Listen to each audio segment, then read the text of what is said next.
Hey guys, Joe DiRienzo here for FantasyTeamAdvice.com. It is Thursday, May 7th, and this is the first ever video edition of the MLB Daily Fantasy Sports Formula for Success. We only have 6 games in the night slate for DFS tonight, so there's a smaller margin for error. Let's see who the numbers like tonight. And starting at pitching, there is really one guy that will be owned by a high percentage of people, and even with knowing that, I am not fading him, and that's Chris Archer. He gave up 4 runs in 6 innings in his last outing against Baltimore, but 3 of them came in a 1 bad inning in the third. Other than that, he has been spectacular this year. He had 4 straight starts without allowing an earned run.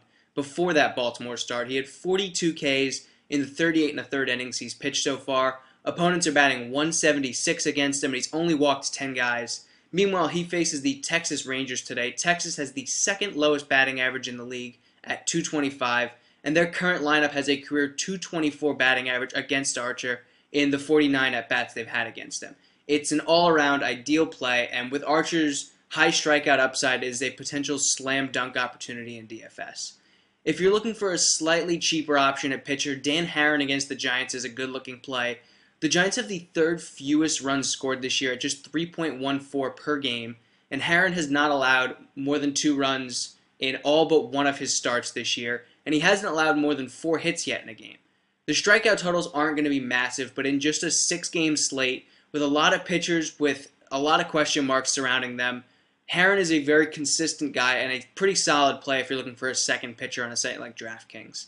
On the hitting side, there are 2 guys I consider to be must-owns tonight, starting with D. Gordon of the Miami Marlins. He's first because he's hitting .552 in his last 10 games. It's plain and simple. The guy is on absolute fire. He already has 11 steals in this young season, so in a game like tonight, against a not at all overpowering guy like Tim Hudson, a multi-hit game with a stolen base or 2 is definitely in play with run-scoring opportunities there. My other option at must-start for hitting is Alex Rodriguez, and dislike him all you want, and I will continue disliking him as well. But the guy has produced way better than we all expected him to this season. And tonight he faces Chris Tillman of the Orioles, who has a 30% hard hit rate and a 40% fly ball ratio. It's a terrible combo. A-Rod is 5 for 10 in his career against Tillman. It's not as recent of a batter versus pitcher history as I'd like, but it's still history enough, and it's a nice little boost in A-Rod's favor, which makes me think home run number 661 could be coming tonight. A Yankee stack is actually not a bad idea against a guy like Tillman. A lot of good lefties you can get in there like Jacoby Ellsbury and Mark Teixeira, but A-Rod is a guy I'm slotting in regardless of stacking the Yankees or not.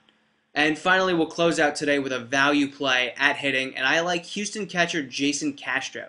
He actually has a 7-game hitting streak going on right now. He has a double in the last 3 games he's played, and he faces Hector Santiago tonight of the LA Angels, who he is 4 for 8 with a double against in his career. And Santiago this season, if you thought Tillman splits were bad, he has a 40.7 hard hit rate and a 47% fly ball ratio. It just has extra base hit opportunities written all over it. So Jason Castro, for a relatively cheap price tag, is a good option at catcher tonight.